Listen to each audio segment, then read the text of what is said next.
চাচ্ছি না। আগামী নির্বাচন অন্তর্ভুক্তিমূলক হবে কিনা তা নিয়ে শুধু দেশে নয়, বহির্বিশ্ব রয়েছে নানা আলোচনা। তবে সেই শঙ্কা উড়িয়ে দিয়েছেন পররাষ্ট্র উপদেষ্টা।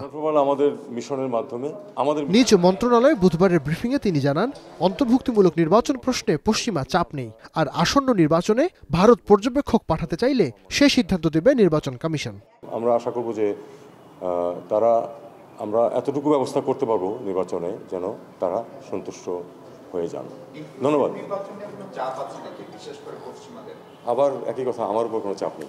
শেখ হাসিনাকে দেশে ফেরানোর প্রক্রিয়ার অগ্রগতি নিয়ে তৌহিদ হোসেন বলেন, ভারতকে পাঠানো চিঠির উত্তর সহসাই পাওয়া যাবে বলে আশা করছে না ঢাকা।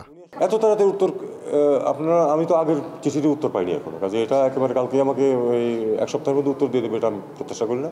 তবে আমরা আশা করি যে এটার উত্তর আমরা পাবো। আমরা বলেছি যে যেহেতু তাকে বিচারে দোষী সাব্যস্ত করা হয়েছে, কাজেই তাকে জেলে ফেরত দেওয়া। এছাড়া ফ্রান্স থেকে এয়ারবাস কেনা নিয়ে সরকার কোনো চাপে নেই বলেও জানান পররাষ্ট্র উপদেষ্টা। আবার একই কথা, আমার উপর কোনো চাপ নেই।